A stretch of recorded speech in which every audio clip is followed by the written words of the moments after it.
Hey, Brian King here, ADHD Success Coach. I'm preparing for an interview that I'm going to be doing in October, and one of the requests was for me to come up with some sample questions that the interviewer could ask me. And it's all about the value of employing people with disabilities and so on. So I started thinking, what would I tell these folks? Why would I advocate for them hiring people with disabilities? And it's more than just because it's the right thing to do, it's a nice thing to do. You have to think about the community. I started thinking about, what's the real advantage? Then I started thinking about my own mind. And one of the things that's really helped me build my reputation is my creative problem-solving ability. Because I have the ADHD and the dyslexia, my brain has learned to solve problems on an outside track. Keep this in mind. We have the cookie cutter education system. Then you go to college and you're learning from the same teacher the same way in the same book. So the traditional student is learning how to follow the same path to decision making. And then there's folks like me that have quirky brains that when they try and follow that path, they keep hitting walls, they keep running into stones in the river, and their brain just won't go that direction. So they have to build, literally, new neural pathways to figure out how the heck am I going to get to the other side of the stone? How am I going to get through this wall? Not, I need to go around, I need to go under, so I can get to the same destination. So all the while we're building these other circuits around that gap, we are finding things in our brain that have been stored away, way off the beaten path, that we are now learning to make associations with, because we had to pass those things on our detour in order to find that endpoint.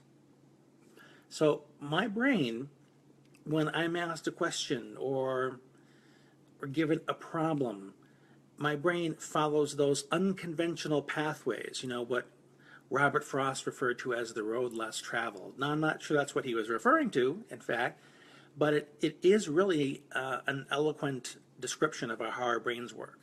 We follow the road less traveled in order to solve problems, in order to come up with creative solutions. Let me grab some water here just for a second.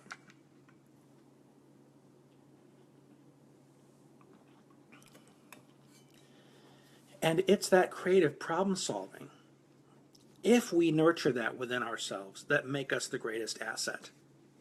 I worked with a gentleman who has pretty significant dyslexia, and he was building a database for a nonprofit, and he was able to make it so thorough. Everybody looked at it and said, holy cow, we've never seen anything like this, and all the things it can do. And in his mind, he was able to foresee all the different glitches that might occur in the system.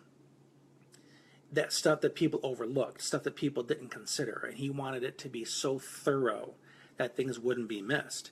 Now, it took him longer to do the project, and they often complained about how much longer it was taking him, but I think they might have lost sight in just how exponentially better the end product was going to be by giving him that extra time. And one thing that I'm really happy that my brain does is I tend to make the connections that a lot of other people miss. Case in point. Over the weekend, I spoke to a parent that has a son that has Asperger's. And this is a son that's kind of struggling in school, but that will come home and fixate on one activity for hours and hours, almost the entire day, whether it be a television show or whether it be an activity. And it was the opinion of the psychologist that the family works with. No offense to the psychologist. I imagine that this person is tremendously skilled, but none of us is perfect. We all have our different skill sets, and there are some things we miss. And it was the psychologist's opinion that because of the Asperger's, this child was just inflexible, just the way it was, and this is an unfortunate thing for this child that they're that inflexible. And I asked the parent, tell me about the rest of your child's life. What else does your child do? Turns out this child plays a competitive sport and does it well and enjoys it. Well, anybody who knows anything about sports knows that things are constantly changing. You know, the movement on the field or whatever you're playing, and you have to look at it and you have to interpret it and change and adjust. To me, that sounds like flexibility. So I suggested to this parent, I said, the problem isn't that your child's inflexible. The problem is that your child has not generalized the flexibility skill in the sport to the home environment. So we need to figure out how to marry those two. So I gave the parent a couple suggestions, and this child took to it without resistance because the capacity for flexibility was already there. It was just missed. Because my suspicion is the psychologist was fixating on the fact that there was profound inflexibility in that scenario and made the assumption that this inflexibility generalized to the rest of the child's life without looking at all the different things. So being able to make those connections to create solutions is something my brain has learned to do. Now, here's a real important point here. Many people with learning disabilities, whether it's dyslexia, nonverbal learning disability, ADHD, they don't learn how to allow their minds to do this because they are so busy being corrected to being told that they must follow the straight and narrow traditional way to solve problems that they begin to doubt and resent the creative way their mind works. Okay? So here's a very simple solution. I recommend that you let your mind play. There are times when there are all these weird, goofy thoughts going through your head, and sometimes you might be inclined to self-edit, to beat up on yourself, say, man, I'm so weird. Man, where the heck did that come from? Let your mind just experiment with the way it sees the world. One of the things that I do, and it's really become the foundation of my sense of humor, is I'll see bumper stickers or billboards, or I'll hear something on a commercial. It just kind of hits my mind a little weird. And I'll say, you know, this made me think of this, it made me think of that. And many times the people around me think it's hilarious, and it was just an association my brain made, and I just pointed it out. I mean, case in point, my wife and I were having an exchange the other day while driving, and it was a real bad allergy day, and I had a headache. And she said, maybe you caught a virus. And the image of my mind popped into my head of playing catch.